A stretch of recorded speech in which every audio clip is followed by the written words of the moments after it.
Bienvenidos a un nuevo programa de la aventura de la santidad. Soy Blanca Llantada y estás aquí en radiogospa.com escuchando una vez más un programa para llegar, una pildorita para llegar pues en ese camino de santidad que tanto necesitamos, esas píldoras para poder llegar hacia Dios. Bien, vamos a hablar hoy en este programa especialmente sobre la caída de los ángeles.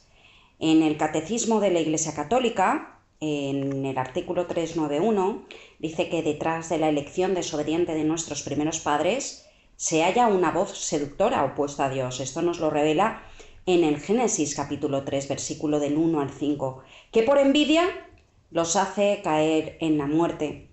La Escritura y la tradición de la Iglesia Católica ven a este ser un ángel caído llamado Satanás o Diablo. La Iglesia Católica enseña por primero que fue un ángel bueno, creado por Dios. El diablo y los otros demonios fueron creados por Dios con una naturaleza buena, pero ellos mismos se hicieron malos.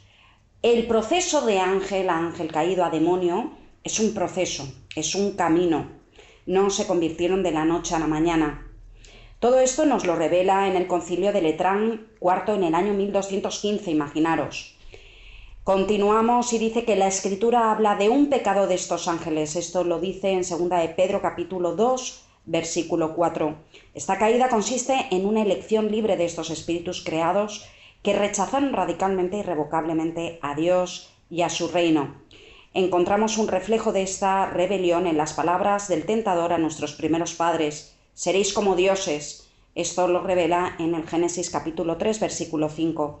El diablo es pecador desde el principio. Esto nos lo revela en la primera de Juan, capítulo 3, versículo 8. Es el padre de la mentira. Nos lo dice Juan, capítulo 8, versículo 44. ¿Por qué? Porque es el gran seductor a través de la mentira.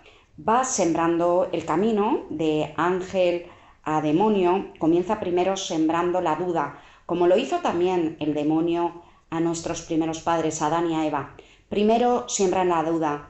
Si tú recoges esa duda en tu corazón y le haces una confirmación, pasas al tercer estado, que el tercer paso para llegar a ser un demonio, un ángel caído, para estas criaturas angelicales, ¿no? Por su naturaleza angelical, creadas por Dios, es el tercer paso, que es ir en contra de la obra de Dios. Y así pasa también con el hombre, cuando va albergando la duda con la fe, ¿no? Por eso Dios Padre le revela a Santa Catalina de Siena y sobre todo a Conchita, la beata Conchita Concepción Cabrera de Armida, que hay un pecado que le es de verdad desagradable a Dios, que es la duda, porque con la duda entra todo tipo de pecado, le abres la puerta al pecado. En el carácter irrevocable de la elección, y no un defecto de la infinita misericordia divina, es lo que hace que el pecado de los ángeles no pueda ser perdonado. No hay arrepentimiento para ellos después de la caída, como no hay arrepentimiento para los hombres después de la muerte. Esto nos lo revela San Juan Damasceno de Fide Ortodoxa. Es importantísimo. Por eso es importante trabajar para Dios en el arrepentimiento cuando ya estamos vivos, porque cuando hay muerte todo ya está cumplido, ya no hay posibilidad de arrepentirse ni de volver a Él. La Escritura atestigua la influencia nefasta de aquel a quien Jesús llama homicidio desde el principio. Esto nos lo revela en el capítulo 8 de Juan, en el versículo 44, y que incluso intentó apartarlo de la misión recibida del Padre. Nos lo revela con esa tentación en Mateo capítulo 4, versículo del 1 al 11. El Hijo de Dios se manifestó para deshacer las obras del diablo. Primera de Juan, versículo del 3 al 8. Lo más grave en consecuencia de estas obras ha sido la seducción mentirosa que ha inducido al hombre a la desobediencia a Dios. Imaginaros, vivimos en un mundo donde ya no podemos, de verdad, ni creer todo lo que vemos, ni creer todo lo que escuchamos. Estamos en un mundo donde reina el príncipe de la mentira, ¿no? Que es el demonio. Yo lo veo con las adolescentes y con los adolescentes en las redes sociales, ¿verdad? Y no tan adolescentes, con las personas. Muestran un mundo en el cual parece un mundo ideal, ¿verdad? Un mundo de sueño, un mundo perfecto. Es perfecto mirar qué guapo es, qué estilo tiene o qué guapa es, qué tipo tiene, ¿no? Si no está gorda, si está delgada, qué bien viste, qué bien... Eso es un mundo de hipocresía, un mundo que es irreal, ¿no? Donde hay un vacío realmente detrás de esas personas. ¿Cuántas modelos, cuántas actrices, cuántas personas llevaban un mundo de verdad donde parecía que todo era perfecto y después pues tienen un mundo lleno de adicciones, un mundo lleno de mentiras, con lo cual al final terminan suicidándose, ¿no? Eso es lo que está pasando, por lo menos aquí en países como en España, en países como en México también, ¿no? Donde hay un alto nivel de personas que se suicidan, especialmente de adolescentes, ¿no? No llegan a los estándares establecidos de lo que va marcando la sociedad, con lo cual tienen un vacío tan grande existencial porque no se encuentran verdaderamente con Dios, ¿no? Hay que rezar de verdad muchísimo y sobre todo hay que tratar de acercar de cualquier modo y de cualquier manera a Dios, a cualquier persona. Por eso no nos tenemos que callar, no tenemos que esconder nuestra fe, sino tenemos que con un signo, con un gesto, con un acto, el que no nos vean, de verdad, si alguien te calumnia, pone la otra cara. Yo sé que es difícil y personas que realmente pues te hacen daño, ¿no? Sé que es difícil, pero de verdad, muéstrales tú la otra cara, ¿no? Continuamos con el Catecismo de la Iglesia Católica. Es algo fundamental porque muy pocas personas son los que lo leen, lo estudian o incluso lo han leído alguna vez, ¿no? El poder de Satán no es infinito, no es más que una criatura poderosa del hecho de ser un espíritu puro, pero siempre es criatura, porque está creada por Dios. No puede impedir la edificación del reino de Dios, porque ella está creada por Dios. Aunque Satán actúe en el modo por odio contra Dios y su reino de Jesucristo, y aunque su acción cause graves daños de naturaleza espiritual e indirectamente incluso en la naturaleza física, en cada hombre y en la sociedad esta acción es permitida por la divina providencia, que con fuerza y dulzura dirige la historia del hombre y del mundo, en el que Dios permite la actividad diabólica, pues porque es un gran misterio, ¿no? Pero también lo utiliza para nuestro bien, para nuestra purificación. Estamos puestos a prueba. No estamos aquí, estamos aquí por una razón, pero no estamos aquí de pasada, sino estamos aquí de verdad por una razón y por una prueba. Es importante, ¿no? Nosotros sabemos que en todas las cosas interviene Dios para el bien de los que le aman. Dice en el capítulo 8 de Romanos, versículo 28. Cuando Dios creó al hombre a su imagen y semejanza, le estableció en su amistad. Como criatura espiritual, el hombre no pudo vivir en esta amistad más que en la forma de una libre sumisión a Dios. Esto es lo que expresa la prohibición hecha al hombre de comer del árbol del conocimiento del bien y del mal, porque el día que comiera de él moriría sin remedio, nos explica en el Génesis capítulo 2, versículo 17. El árbol del conocimiento del bien y del mal evoca simbólicamente el límite infranqueable que el hombre, en cuanto a la criatura, debe de reconocer libremente y respetar con confianza, ¿no? El hombre depende del Creador, porque es su Creador. Es una criatura hecha y creada, ¿no? Está sometida a las leyes de la creación y las normas morales que regulan el uso de la libertad. El hombre puede hacer lo que quiere, pero no todo es válido ni lícito para el hombre, ¿no? Claro que podemos hacer lo que queramos, pero depende de ello la salvación de nuestra alma. Tú tienes una responsabilidad. Tú estás escuchando ahora mismo esta información, ¿no? Y tú ya estás teniendo una responsabilidad. Nosotros cuando éramos pequeños podíamos jugar con el balón y lo podíamos lanzar perfectamente el balón contra lo que es la pared. Pero ¿qué es lo que ocurre? ¿Qué es lo que ocurre? Pues ocurre que cuando nosotros lanzamos ese balón contra la pared, nos rebota, de repente rompe un cristal y nos hace daño, ¿no? Nosotros ya no somos niños y vemos que tras la experiencia nos hemos hecho daño a nosotros mismos jugando con ese balón. Nosotros, ya con una edad un poco más adulta, cuando hayamos crecido, no se nos ocurre jugar con el balón dentro de la casa, ¿verdad? Incluso si vemos a un niño, le reñimos porque sabemos que por nuestra propia experiencia se puede hacer daño. Pues esto es lo mismo. El hombre tentado por el diablo dejó morir en su corazón la confianza hacia el Creador. Esto nos lo está revelando, ¿verdad?, en el capítulo 3 del Génesis. Vemos en el versículo del 1 al 11, y abusando de su libertad, pues desobedeció el mandato de Dios. Rompe la confianza. En esto consistió el primer pecado del hombre. En esto consiste el primer pecado del hombre, la desobediencia. En adelante todo pecado será una desobediencia a Dios y una falta de confianza en su bondad.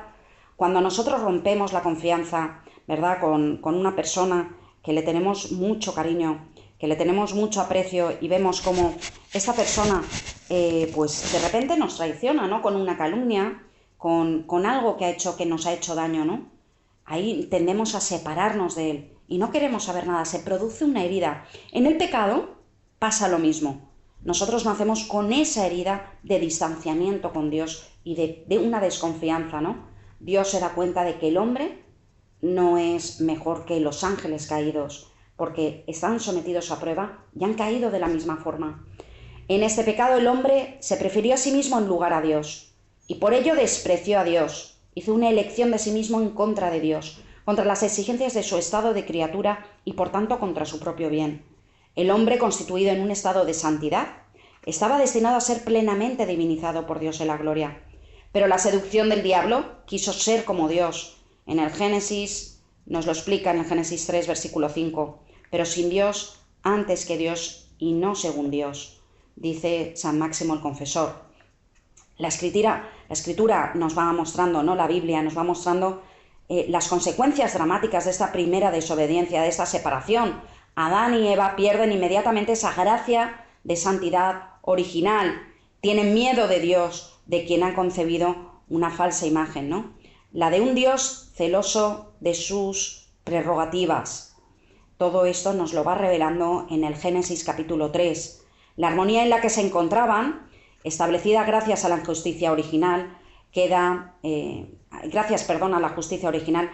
destruida, y todo ese dominio de las facultades espirituales del alma sobre el cuerpo se rompe. La unión entre el hombre y la mujer es sometida a tensión. Sus relaciones estarán marcadas ya por el deseo y el dominio. La armonía con la creación se rompe. La creación visible se hace para el hombre extraña y hostil. A causa del hombre, la creación es sometida a la servidumbre de la corrupción. Por eso muchas veces yo siempre digo, la naturaleza se está revelando continuamente continuamente con el hombre. ¿Por qué? Porque es el hombre el que causa esa armonía, ¿no?, con la naturaleza. A causa del hombre la creación es sometida. Por fin, las consecuencias explícitamente anunciadas para el caso de la desobediencia se realizará, ¿no? El hombre volverá al polvo del que fue tomado. Con la muerte hace su entrada en la historia de la humanidad. Esto nos lo revela en Romanos capítulo 5, versículo 12. Desde este primer pecado, una verdadera invasión de pecado inunda el mundo. Pues el fratricidio, ¿no?, que está cometido por Caín y Abel, la corrupción universal, a raíz del pecado en la historia de Israel. El pecado se manifiesta frecuentemente, sobre todo como una infidelidad al Dios de la alianza, como sobre todo una transgresión a la ley de Moisés, e incluso tras la redención de Cristo entre los cristianos. El pecado se manifiesta de diferentes maneras. La Escritura y la tradición de la Iglesia no cesan de recordar pues esa presencia, y sobre todo que el pecado es universal en la historia del hombre. El pecado nos trae sufrimiento. Cuanto mayor es tu pecado, mayor sufrimiento tiene tu corazón. Hay una cosa que es universal y es el dolor y el sufrimiento. Lo que la revelación divina nos enseña coincide con la misma experiencia, pues el hombre, al examinar su corazón, se descubre también inclinado al mal e inmerso en muchos males que no pueden proceder a su Creador, ¿no?, que es bueno. Negándose con frecuencia a reconocer a Dios como su principio, rompió además el orden debido con respecto a su fin último y al mismo tiempo toda su ordenación en relación consigo mismo, con todos los hombres y con todas las cosas creadas. Esto nos lo revela en el Génesis capítulo 13, versículo 1. Pero ¿cuáles son las consecuencias de ese pecado de Adán para la humanidad? Esto es una de las cosas que son importantes y que poco se hablan. Todos los hombres están implicados en el pecado de Adán, y San Pablo lo afirma, ¿no? Por la desobediencia de un solo hombre, todos fueron constituidos pecadores. Romanos capítulo 5, versículo 19.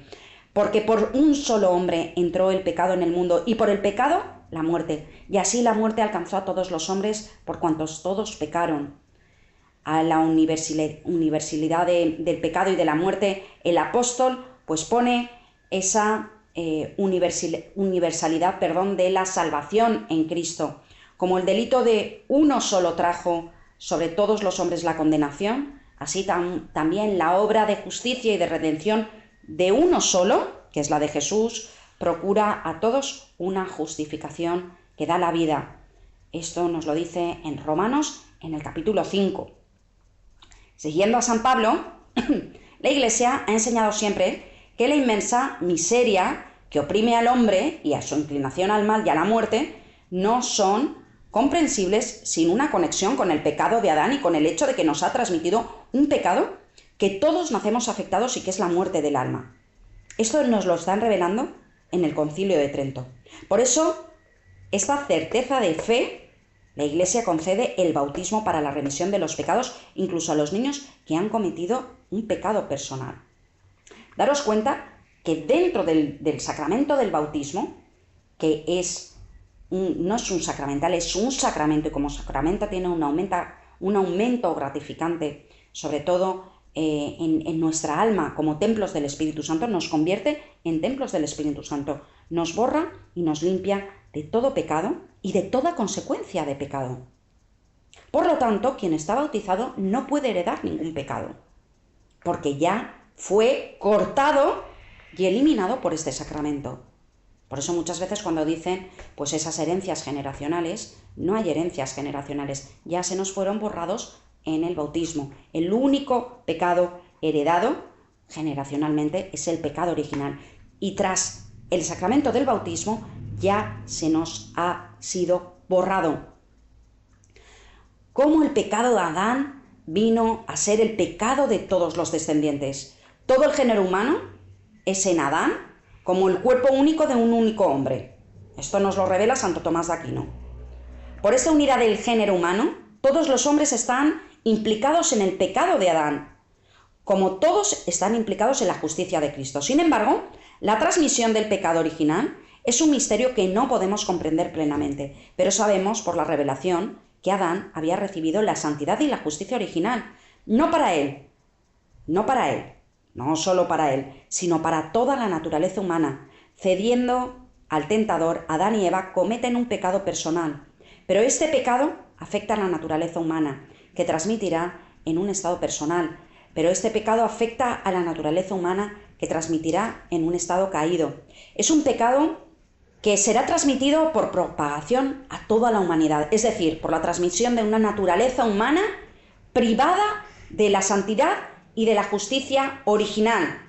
Por eso el pecado original es llamado pecado de manera análoga. Es un pecado contraído, no cometido, un estado y no un acto. Esto es importante. Adán ya era templo del Espíritu Santo, tenía ya esa santidad en su cuerpo, pero la perdió con el pecado original y nosotros volvemos a recuperarla con el bautismo. Por eso, cuando Jesús fallece en la cruz, en ese gran misterio, es sobre todo, como dice Santo Tomás de Aquino, descendió a los infiernos, y en el credo, descendió a los infiernos, ¿para qué? Para salvar a los que estaban en los infiernos. Descendió a los infiernos para sacar a todos los profetas y a todos los justos que estaban allí, que no podían salvarse por sí mismos porque no eran templos del Espíritu Santo, no llegaban a esa pureza en su alma de santidad. Con lo cual, Él los rescató, Jesús los rescató, descendió a los infiernos para rescatarlos y subirlos al cielo, después del misterio de la cruz. Por eso era necesario. Asimismo, también es necesario que nosotros recibamos ese bautismo. ¿Por qué? Para ser templos del Espíritu Santo. Aunque propio de cada uno, el pecado original no tiene en ningún descendiente de Adán un carácter de falta personal. Es la privación de la santidad y de la justicia original, pero la naturaleza humana no está totalmente corrompida, está herida en sus propias fuerzas naturales. sometida a la ignorancia, al sufrimiento y al imperio de la muerte, e inclinada al pecado. Pero el bautismo, dando la vida de la gracia de Cristo, borra todo pecado original y devuelve al hombre a Dios. Pero las consecuencias para la naturaleza, debilitada e inclinada al mal, persisten en el hombre y lo llaman al combate espiritual. La doctrina de la Iglesia sobre la transmisión del pecado original fue precisamente, sobre todo en el siglo V en particular, en el impulso de la reflexión de San Agustín contra el pelagianismo, y en el siglo XVI en oposición a la Reforma protestante.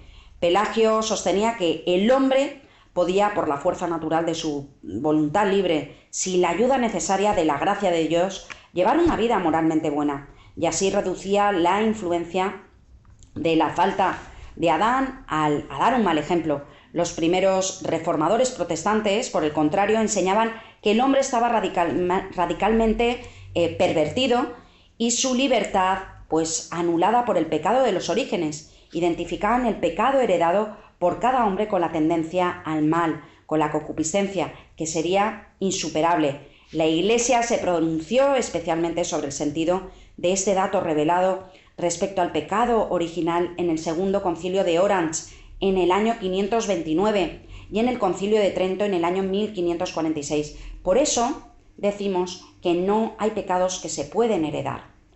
Bien, hasta aquí terminamos hoy con en este capítulo de hoy que hemos hablado sobre todo con la caída de los ángeles, especialmente con la transformación del pecado y con el pecado cuando entra en el mundo. Algo que es muy importante conocer porque por la falta de conocimiento muere mi pueblo, por esa falta de conocimiento.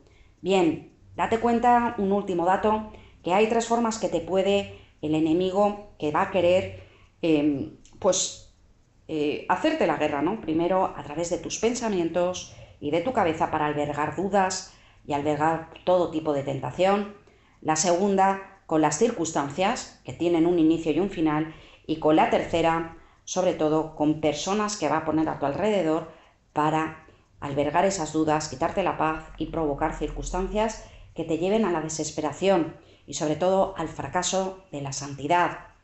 Hasta aquí, queridos hermanos, os mandamos un fuertísimo abrazo. A todos vosotros rezamos por vuestras familias, por todos vosotros para que, pues todos aquellos que os falta el trabajo, que el Espíritu Santo abra los caminos para encontrar trabajo. Ven, Espíritu Santo, ven a estos corazones, mira la tristeza de tu pueblo, mira este corazón humillado y contrito, y sé el consolador y el abogado. Ven, Espíritu Santo, ven por medio de las manos y de la intercesión de tu Madre María Santísima, de tu esposa María Santísima. Ven, Jesús, ven acompañado de tu Madre María Santísima, María Reina de la Paz. Ven a nuestros corazones y a nuestros hogares. No queremos estar sin ti, necesitamos de tu amor, necesitamos de tu bendición. Ábrenos tus caminos por los méritos de tu pasión y de tu cruz. Dios te salve María, llena eres de gracia, el Señor es contigo. Bendita tú eres entre todas las mujeres, y bendito es el fruto de tu vientre, Jesús.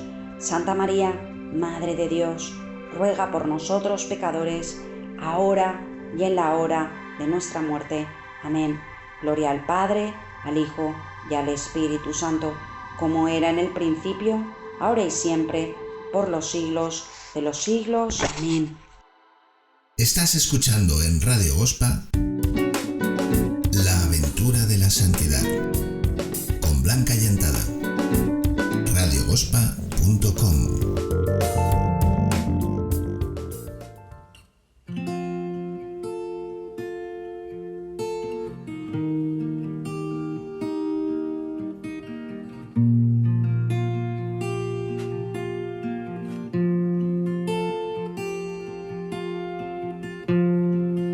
Cada vez que vengo a verte, hay un instante de dolor,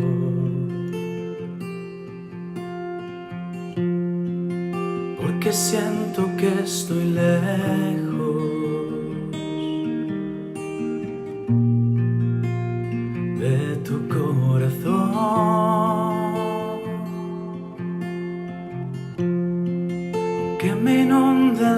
certeza de tu infinito amor. Lo sabe mi cabeza, pero se le olvida el corazón. Convénceme, Señor, de que tu amor no se merece, y llévame de la cabeza al corazón. Tu amor es más grande que mi debilidad. No hay nada que tú no me quieras perdonar. Me postro ante ti, solo quiero adorarte y dejarme salvar. Hazme viajar de la cabeza al corazón.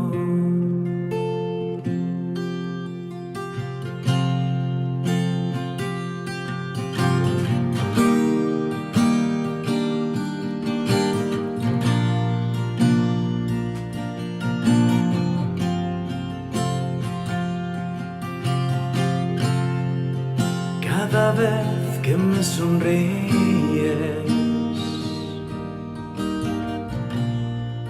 se me encoge el corazón.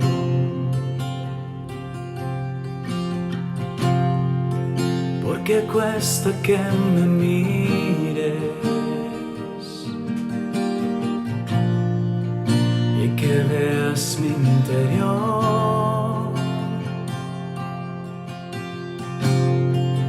Que son muchos mis pecados, pero más grande es tu amor. Ahora lo sabe mi cabeza, haz que lo sepa el corazón. Convénceme, Señor, de que me quieres porque quieres, y llévame de la cabeza al corazón. Tu amor es más grande que mi debilidad. No hay nada que tú me quieras perdonar.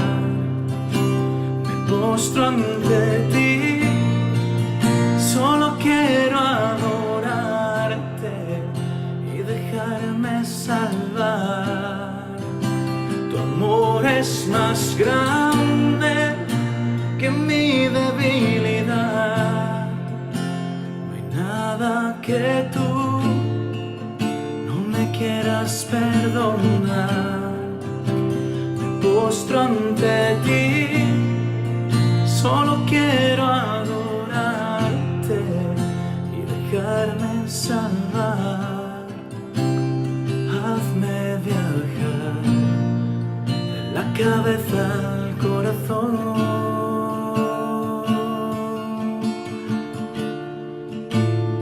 Hazme viajar de la cabeza al corazón.